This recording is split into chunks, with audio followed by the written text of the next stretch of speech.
Mashine ya kufanyia ya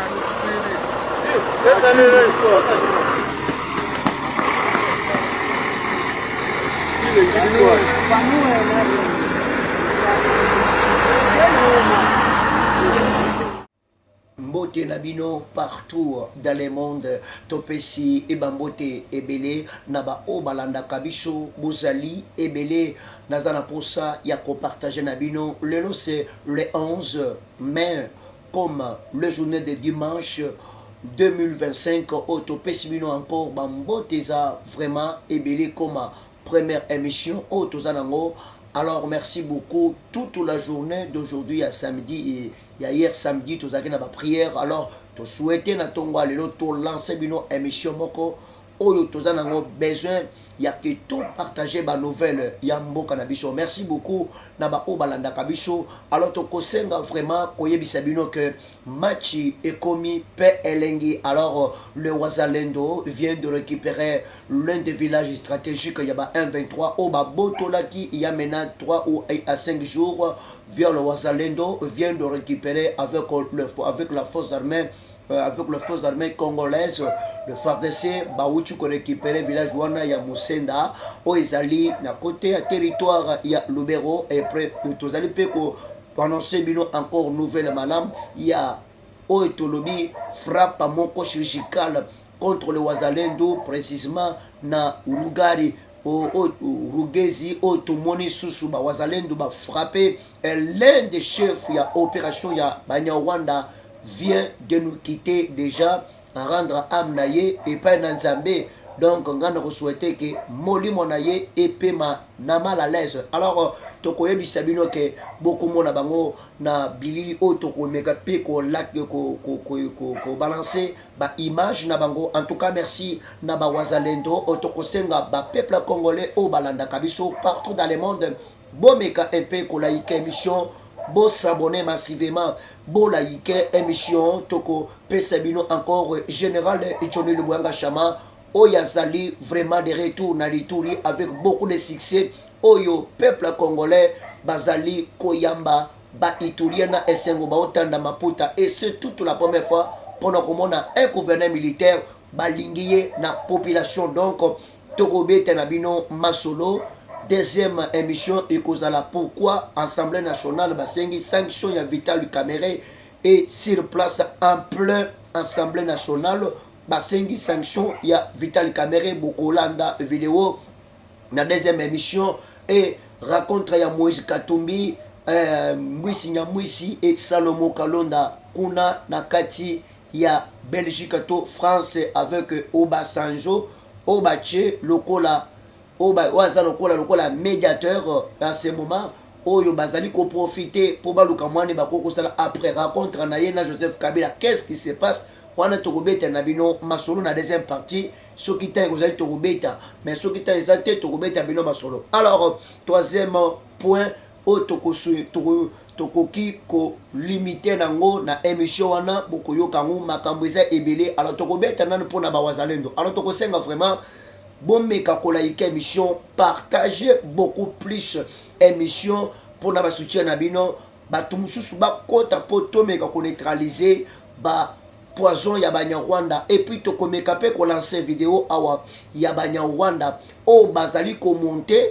bazali ko loba to créer vraiment criminalité na ville de Goma montage na bango ko la kisabiso ba FDLR o bakangi ya Lukuta. Alors tozana na information.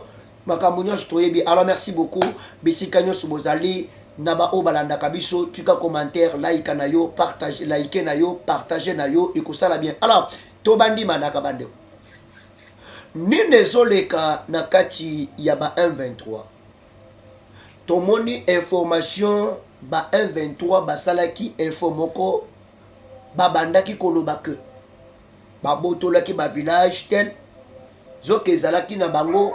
Ba plan na bango ya ko empoisonner balobaki ba village stratégique ebele bazouezouek zoke zalaki bongo te bandeku ba Wazalendo basalaki musala ya ko botola ba village wana ebele bazalendo balite pona kosala ke bamboka na bango ekendaka te lelo na tongo c'est depuis hier otomoni frappe chirurgicale contre le M23 wana tozali na Rugezi précisément na Lubero. Alors ba M23 basalaki mwa buzo bamoko mais ba wazalendo ba mekaki pe kobeta bango côté ya kota et puis na Rugezi otomoni bazalendo kobeta bango sérieusement ennemi ko déposer na ba manduki tout la musia zaza parce que toyebi bien ennemi abanda ko kota facilement nzoka bazalendo basalaki plan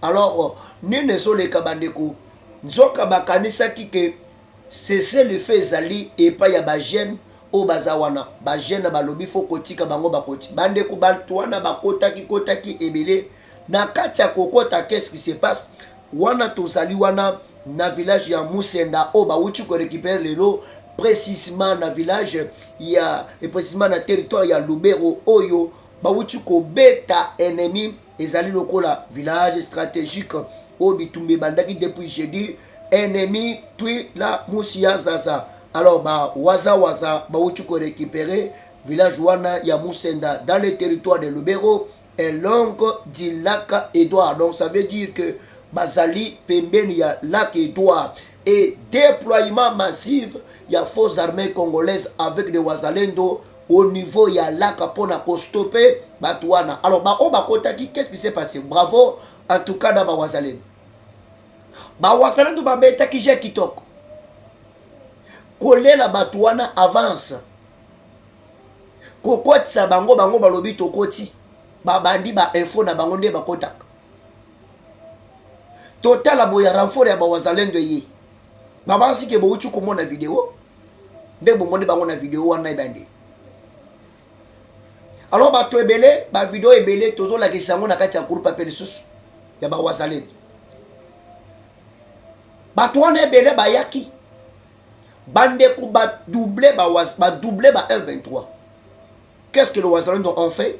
Ba planifier ba koti na kati ya ba FARDC ba jeune tolongola ba traite tene ba jeune balobi il faut to infiltrer bango nde bango ba koteli bango bato wana ba se retrouver foire à foire nde affrontement o elekaki côté à Kamanyola et puis na Rugezi ezalaki foire à foire pesa mbombo ezate musikate foire à foire non wana bibembete babetaki bango nini eleki bato wana bakimi chef ya commandement na bango na nouveau ya front général major Bruno Mandef non ya biso général Bruno Mandef ye muto azali na commandement ya bawazalendo na ba jeune militaire o basangani pona ko affronter foire à foire ennemi pona ko libérer village wana stratégique ya Musenda. Bravo na Bruno Mandef bravo vraiment Bruno. Mon général Mandef alobi balobi banyawanda ande bandade na kati ya Uvira banyawanda ande bandade na kati ya Musenda, plusieurs armes abandonnées. Non c'est une frappe chirurgicale. Qu'est-ce qui s'est passé? Un chef ya commandement na bango parce que tozali wana forces armées congolaises et suite ezali ya combat o ezali na kati ya chute ya village o babengi Lunyasenge et Katundu. C'est dans le territoire de Lunyasenge et Katundu, c'est dans le territoire de Lubero. Ba village wa Koyaki. Alors, village na bango stratégique ezalaki village o bando opesa bango force o ba botoli lelo o ba botolaki dimanche et o ba botoli samedi. Depuis matin o ba wazalendo ba bimeli bango foire à foire. Ba nyati bango mama na frappe. Ba frapper ba toana comme il faut. Ne ba ye ko concentrer ba récupérer village stratégique na bango Musenda. Tango ba récupérer ba koti suko koto o tozo benga ya Lunyasenge et Katundu. Alors, les localités où ils allaient prises par les rebelles avec leurs alliés. Alors, Bawazalendo avec les forces armées congolaises, Basalaki coalition Moko Lelo combat eza en cours. Alors malgré préoccupation na bango ya Musenda ya ba Wazalendo o ba récupérer depuis quelques heures population ya Musenda ba komi kozonga na kati ya ba village. Bravo na général Mandef. Aïe aïe aïe aïe aïe, bravo na général Mandef. Alors ba réfugié ba kendaki ko batama na village o tozo benga Chavignongue. On est dans le territoire ya Beni. Alors na Chavignongue na territoire ya Beni aux alentours reste toujours réticente regagner leur foyer. Pourquoi? Parce que Beni eza na kimia ba kosaka binote na ba ennemi ne ba bandaki ko sala plan na ba. Parce que bazaki na posa ba Wazalendo batika na bango place, mais Wazalendo balela bango pena batendre bango piège. Qu'est-ce qui s'est passé? Batwana batendre bango piège côté ya Urugesi.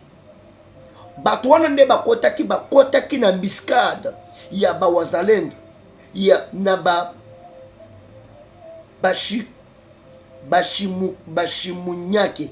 Wana tozali côté ya Urugesi na secteur ya Bashimunyake. Alors Batwana oyo balingaki basala bêtise ba voyant héros Wazalendo avec des jeunes militaires au bana bolingo mboka ba affronter Batwana foire à foire. Pema na pema. Pema na pema nani mutu a côté lema. Quelques débats ya banya Rwanda tu la musiyazas. Wazalendo bakomi ko provoquer et ba M23 bakomi ko provoquer population banda kokima kim na katikati ya population ba profiter ba banda kokima kim na bango. Alors qu'est-ce qui se passe?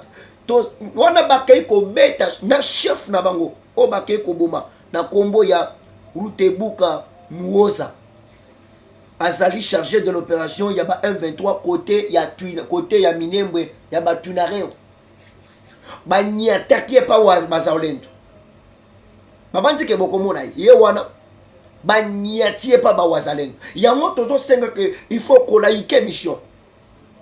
Tolanda Jeni Lubonga Shama. O bayambi na sengo. Non, avant Tolanda Jeni Lubonga Shama, Tolanda lukuta ya ba M23. Yango na lobi faut qu'on partager.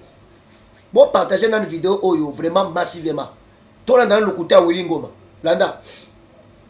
Ça fait bien l'irate qu'il y a l'insécurité qui est créée par le gouvernement congolais. Le gouvernement congolais, c'est un gouvernement hautement extrémiste. Il paye les gens l'argent, beaucoup d'argent, pour semer l'insécurité à travers certains politiciens qui sont ressortissants du nord et du sud Kivu. Ils donnent beaucoup d'argent à leur coalition.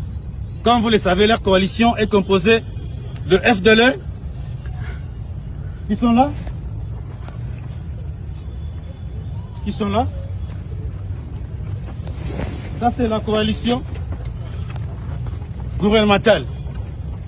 Ils sont là. Les FDLR sont là. Alors, il y a les criminels, pardon. Les criminels sont là. Ça sont les criminels. Ils sont là. Des criminels que le gouvernement congolais paye là. Ça, c'est les chantiers que nous allons vous montrer aujourd'hui. On a fait l'opération d'une seule journée. On a arrêté ces criminels. Alors, ici, les Wazalendo. Les Wazalendo sont là, qui créent la désolation dans la ville. Et ici, le FDLR. Ça, ce sont les FDLR. Vous le savez. Donc, ils sont là. Ça, c'est un gouvernement des irresponsables.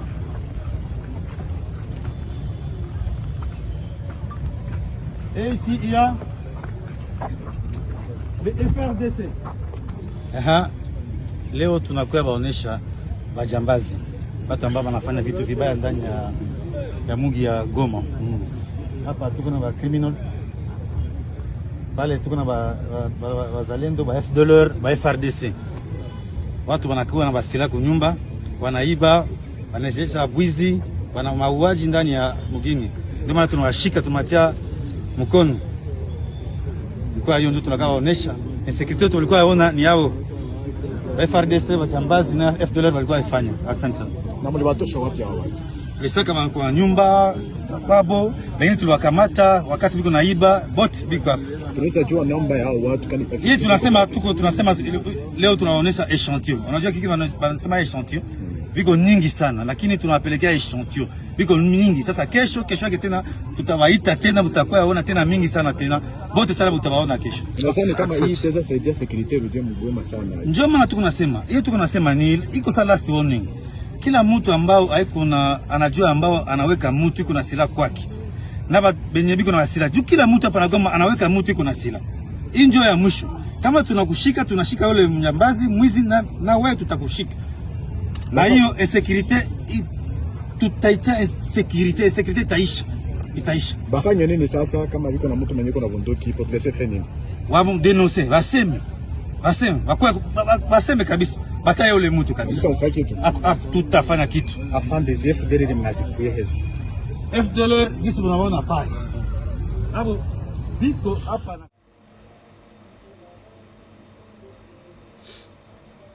voilà. Bolandi Willy Ngoma bien.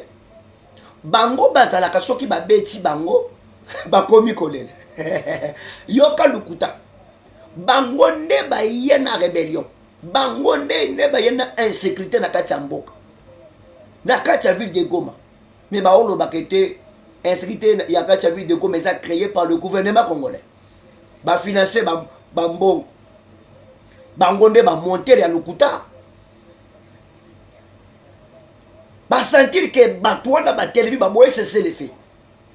Frappe moko surgical o bango bazui yango nde kei côté ça Willy Ngoma sala montage. Na bati ke bochu la video bo moni lukuta na bango. Yango na sengi ke bazalendo bazali wana alors peuple congolais bolanda kate ba poison rwandais o bazali kokote na mitu ke bazaba ba FDLR. Ouais ba FDLR na ba video wana. Bino bota. Bola kisanga bango. Ah, Nzambe lukuteza mabea. Lukuteza mabe. Aïe aïe aïe aïe aïe. Un chef chargé de l'opération. Moli mona ezonge pa na Nzambe. Azali ko benga maliboso Guilé frère rwandais Tutsi. Aujourd'hui a été envoyé au diable par le Wazalendo. Vraiment bravo Waza Waza. Alors, Tolanda Siko Johnny Lubonga Chama, Bolanda bien, Johnny Luboyanga Chama bien. Bolanda.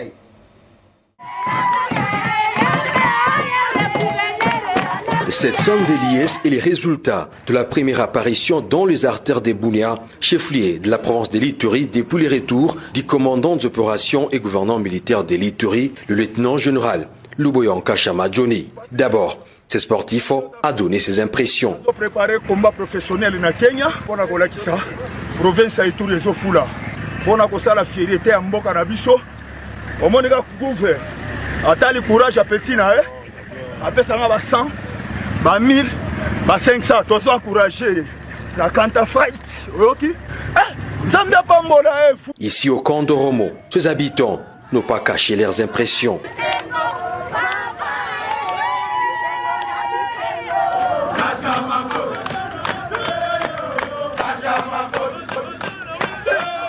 Une autre euphorie à laquelle a fait face les numéros 1 de l'Ituri, c'est ici au quartier Roro, dans la commune d'Mbounia.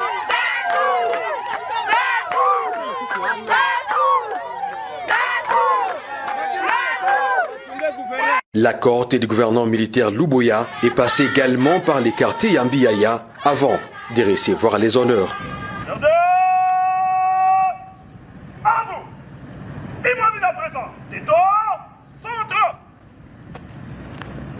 Son Excellence, Monsieur le gouverneur de la province de l'Ituri, mon général, à l'occasion de votre visite, la police nationale congolaise est rangée pour vous accueillir et vous rendre les honneurs.